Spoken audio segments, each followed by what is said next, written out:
बच्चों, आज मैं फिर आपका वेलकम कर रहा हूं हमारी इनऑर्गेनिक केमिस्ट्री की क्लास में। आपको पता है कि हमने पी ब्लॉक एलिमेंट्स ख़त्म कर लिया और हमारी जो ऑनलाइन मीटिंग हुई थी उसके अंदर कई बच्चों के डाउट हमने क्लियर किए थे, पर बहुत कम बच्चे अवेलेबल थे। सो नेक्स्ट टाइम जब भी गूगल मीट पे हम मिलें तो आप ज़रूर मिलना, वहाँ पे आप अपने क्वेश्चन रेज कर सकते हो। कल से मैंने आपको general principles and processes of isolation of elements करवाया है चैप्टर शुरू। इसके अंदर हम लोगों ने वो सारे प्रोसेसेस देखने हैं जिससे हम मेटल को प्योरीफाई करते हैं। और मैंने आपको कल ही बता दिया था कि मेटल हमेशा इम्प्योर स्टेट में होती है। क्यों? क्योंकि metals are electropositive. Metals को हमेशा अपना इलेक्ट्रॉन लूज करना ही करना होता है क्योंकि उनके पास एक्सेस में इलेक्ट्रॉन होते हैं, और इम्प्योरिटीज़ के पास इलेक्ट्रॉन की कमी होती है क्योंकि यूजली वो नॉन मेटालिक होती हैं।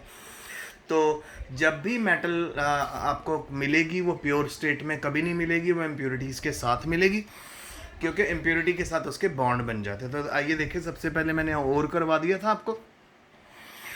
ये वो मिनरल है जिसके अंदर से हम इकोनॉमिकली मेटल को निकाल सकते हैं। मेटलर्जी बताया था, वो प्रोसेस जिसके थ्रू मेटल को प्योरीफाई किया जाता है। गैंग, जो भी वेस्ट, जो भी इम्प्योरिटी मेटल के साथ होती है उसको हम गैंग बोलते हैं। रॉक भी हो सकती है, सैंड भी हो सकती है, क्ले भी हो सकती है। फिर कंसंट्रेशन, कंसंट्रेशन वो प्रोसेस होता है जिसकी मदद से हम लोग मेटल की कंसंट्रेशन बढ़ाते हैं ओर के अंदर, यानी हम गैंग पार्टिकल्स को रिमूव करना शुरू कर देते हैं। फिर मैंने आपके साथ हाइड्रोलिक वॉशिंग किया। हाइड्रोलिक वॉशिंग वो मैकेनिज्म होता है जिसमें हम ग्रेविटी सेपरेशन करते हैं, यानी जब हम ओर के अंदर तेज पानी मूव करते हैं तो वाटर अपने साथ इम्प्योरिटीज़ को आगे ले जाता है, पीछे मेटल बच जाती है। फिर मैंने आपको आरओ से बताया था रोस्टिंग। रोस्टिंग होता है कभी भी किसी भी तरह से वो प्रोसेस जिसके अंदर हम ओर को हीट करते हैं एक्सेस ऑफ एयर में, ठीक है। और कहाँ तक करना है, बस वो मेल्ट ना हो। इसी तरह रिडक्शन, कैल्सिनेशन क्या होता है, हीट करना ओर को इन द एब्सेंस और या लिमिटेड सप्लाई ऑफ एयर में। कहाँ तक, जब तक वो मेल्टिंग से पहले पहले। फिर उसके बाद आ गया हमारा स्मेल्टिंग। ये होता है जी मेटल ऑक्साइड की रिडक्शन, यानी मेटल के अंदर से हम जब ऑक्सीजन निकाल देते हैं प्योर हमें मेटल मिल जाती है। चलें आगे। मैंने आपको बताया था कि इंट्रोडक्शन ही चलेगी, तो आज भी इंट्रोडक्शन आगे चल रही है। आपके सामने जो है आज हमारा नेक्स्ट डेफिनेशन वो है जी नगेट्स। नगेट्स मतलब चिकन नगेट्स आपने बहुत सुना होगा। चिकन के गोल गोल छोटे छोटे पीसीज होते हैं, तो उसी तरह नगेट्स छोटे छोटे पीसीज होते हैं, प्योर मेटल के लंप्स होते हैं जो हमें अर्थ क्रस्ट के अंदर मिलते हैं। अर्थ क्रस्ट के अंदर मेटल के छोटे छोटे लंप्स जो मिलते हैं उनको हम नगेट्स बोलते हैं। फिर हाइड्रोमेटलर्जी प्रोसेस, नाम से पता चल रहा है। तो इस प्रोसेस में क्या होता है, हमारे पास जो ओर होती है उसको हम सूटेबल केमिकल रिएजेंट के अंदर डिसॉल्व कर लेते हैं और उसके अंदर से हम मेटल को बाहर निकाल लेते हैं। यानी हाइड्रोमेटलर्जी प्रोसेस क्या हुआ, वो प्रोसेस जिसके अंदर ओर को डिसॉल्व कर देते हैं सूटेबल केमिकल के अंदर, क्योंकि बेटा हर ओर एक ही केमिकल में डिसॉल्व नहीं होती है, अलग अलग केमिकल में डिसॉल्व होती है। तो ओर को सूटेबल केमिकल में डिसॉल्व करना और उसके अंदर से मेटल को बाहर निकालना कहलाता है हाइड्रोमेटलर्जी। फिर नेक्स्ट है बेटा आपके पास स्क्यूपलेशन। ये वो मेथड है जो एक तरह से रिफाइनिंग है। रिफाइनिंग बेटा जहाँ पे भी वर्ड आ गया ना, रिफाइनिंग का मतलब होता है मेटल को प्योर से प्योर फॉर्म में कन्वर्ट करना, ठीक है। ये मेथड इस्तेमाल होता है उन मेटल्स को प्योरीफाई करने के लिए जिनके अंदर इम्प्योरिटीज होती हैं और जो वोलेटाइल ऑक्साइड की फॉर्म में होती है। यानी this method is use for refining of such metal which contain impurities of other metals which form volatile oxide. Suppose आप एक मेटल को निकाल रहे हो, उसके साथ आपको एक और मेटल की भी मिल रही है। अब क्या है कि दोनों मेटल के मेल्टिंग और बॉइलिंग पॉइंट में डिफरेंस है। एक मेटल बहुत जल्दी वेपर में कन्वर्ट होती है, ठीक है, यानी वो बहुत ज़्यादा वोलेटाइल है। वोलेटाइल का मतलब क्या होता है बेटा, जो लिक्विड बहुत जल्दी वेपर में कन्वर्ट हो जाए। तो जो मेटल बहुत जल्दी वेपर में कन्वर्ट होती है उसको हम पहले निकाल लेंगे हीट करके, पीछे आपकी दूसरी मेटल बचेगी जो आपको चाहिए थी। यानी हम जब दो मेटल के मिक्सचर को हीट करें, एक मेटल का मिक्सचर क्योंकि उसका बॉइलिंग पॉइंट कम है वो जल्दी से मेल्ट वेपर में कन्वर्ट हो जाए, वो तो वेपराइज हो जाएगा, पीछे आपकी प्योर मेटल बच जाएगी। इसको क्यूपुलेशन बोलते हैं। फिर लिक्वेशन प्रोसेस में क्या होता है, इम्प्योर मेटल को जेंटली हीट किया जाता है, स्लोली, और उसको एक स्लोपिंग हर्थ के ऊपर धीरे धीरे मूव किया जाता है।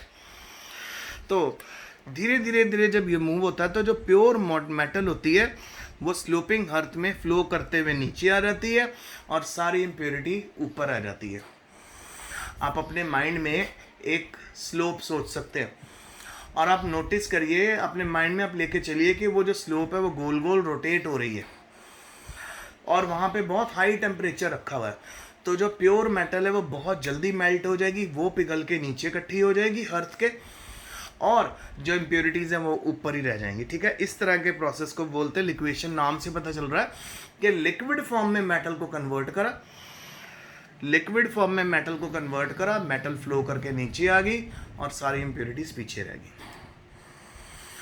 अब हम करने वाले हैं अगला प्रोसेस, उसका नाम है बेटा डिस्टिलेशन। तो ये मैंने आपको पहले बताया था, डिस्टिलेशन वो प्रोसेस होता है जिसके अंदर हमारे पास 3-4 मेटल्स होते हैं, उनको सेपरेट करने के लिए हम उनको हीट करते हैं। तो जिनका मेल्टिंग पॉइंट लो होता है वो जल्दी से वेपर में कन्वर्ट हो जाती हैं, उनको हम वेपर की फॉर्म में अलग कर लेते हैं और दूसरी मेटल पीछे बचती है। तो देखिए, metal with low melting point, वो मेटल जिनका मेल्टिंग पॉइंट लो है, such as mercury and zinc, mercury and zinc can be purified by repeated distillation. ठीक है, so metal with low melting point such as mercury and zinc can be purified by repeated distillation. so क्योंकि इनका melting point कम होता है, ये जल्दी vapour में convert होती हैं और इस वेपर को हम ठंडा करते हैं और ठंडा करके हमें मेटल मिल जाती है। आगे आ गया पोलिंग। पोलिंग वो प्रोसेस होता है जिसमें इम्प्योर मेटल को सबसे पहले मेल्ट किया जाता है फर्नेस के अंदर और 2 पोल्स की मदद से यानी ग्रीन वुड की मदद से तेजी से इस मोल्टन मेटल को घुमाया जाता है, हिलाया जाता है। जैसे हम लस्सी बनाते हैं तो लस्सी बनाते के उसी तरह से हम लोगों ने इसको पोल्स के साथ तेज घुमाना है गरम मोल्टन मेटल लिक्विड को, और फाइनली जो इम्प्योरिटीज़ हैं वो ऑक्सीडाइज हो जाती हैं बाय द एटमॉस्फेरिक ऑक्सीजन और पीछे आपके पास प्योर मेटल बचती है। फिर आ गया बेटा आपके पास इलेक्ट्रोलिटिक रिफाइनिंग। इसमें जो इम्प्योर मेटल होती है वो एनोड की बनाते हैं और उसको solution of salt of metal में रखते हैं और solution of salt of metal is taken as electrolyte. On passing electric current pure metal is deposit over cathode. बेटा आपको याद होगा इलेक्ट्रोलिटिक रिफाइनिंग मैंने आपको +1 में करवाया हुआ रिडॉक्स रिएक्शन में, और मैंने 5 नंबर का ये क्वेश्चन भी करवाया था आपको। हमने एक इलेक्ट्रोलिटिक सेल सेट किया था, उसमें एक कैथोड थी, एक एनोड थी। सो हम क्या करते होते थे, हम जो एनोड थी उसको इम्प्योर कॉपर का बना देते थे, कैथोड को प्योर कॉपर का बना देते थे, और जो सोल्यूशन लेते थे वो हम कॉपर सल्फेट का सोल्यूशन लेते थे। जब हम इलेक्ट्रिसिटी पास करते थे, इम्प्योर कॉपर सोल्यूशन में प्योर कॉपर के आयन देती थी और वो प्योर कॉपर के आयन किसके ऊपर जाके जमा हो रहे थे, कैथोड पे। और by the end of the reaction क्या हुआ था कि जो एनोड थी वो बिल्कुल पतली हो गई थी, कॉपर थिक हो गई थी, प्योर मेटल सारी की सारी कैथोड पे इकट्ठी हो गई थी। याद है इलेक्ट्रोलिटिक रिफाइनिंग, आपको याद आ गया होगा। सो अगर आप चाहो तो आज आप उस +1 के लेक्चर को भी रिवाइज कर सकते हो। ठीक है, फिर बेटा बड़ा इंटरेस्टिंग लेक्चर आया, टॉपिक है वो है जोन रिफाइनिंग। जोन रिफाइनिंग में ये देखो यार, मैं आपके सामने एक पेन रख रहा हूँ, बड़े ध्यान से समझना। ये जो पेन है ना बेटा, ये हमारी मेटल की रॉड होती है, ये मेटल की रॉड है हमारी। ठीक है, इसके ऊपर मेटल की रॉड पे यहाँ पे ये जो पॉइंट आपको नज़र आ रहा है, एक सर्कुलर हीटर लगा देते हैं। वो सर्कुलर हीटर धीरे धीरे मेटल रॉड के ऊपर से होके गुजरता है। अब जहाँ जहाँ पे वो सर्कुलर हीटर जाता है, जहाँ पे सर्कुलर हीटर जाता है वहाँ पर वो मेटल को मोल्टन स्टेट में कन्वर्ट कर देता है। ओके, जैसे पहले यहाँ सर्कुलर हीटर है, फिर यहाँ आ जाएगा, फिर यहाँ आ जाएगा, ऐसे आगे आगे जाता रहेगा। तो जहाँ वो मेटल को मोल्टन स्टेट में कन्वर्ट करता है, वहाँ सारी इम्प्योरिटी मूव कर जाती है। तो ये जोन रिफाइनिंग उस प्रोसेस एक प्रिंसिपल के ऊपर बेस है, और वो प्रिंसिपल कहता है कि impurities are more soluble in molten state than solid state. तो देखो पूरी इम्प्योर रोड है हमारे पास मेटल की, इसके ऊपर हम लोगों ने सर्कुलर हीटर जब मूव करना है, जहाँ जहाँ सर्कुलर हीटर ने जाना है उसी पॉइंट में लिक्विफाइड होएगी मेटल और वहाँ पे सारी इम्प्योरिटी मूव कर देगी। तो सर्कुलर हीटर जब एंड पे पहुँचेगा, जब यहाँ पे पहुँचेगा, वो सारी मेटल की जो इम्प्योरिटी है ना बेटा रॉड की एक पॉइंट पे इकट्ठी हो जाएगी और बाद में इस पॉइंट को हम काट देते हैं।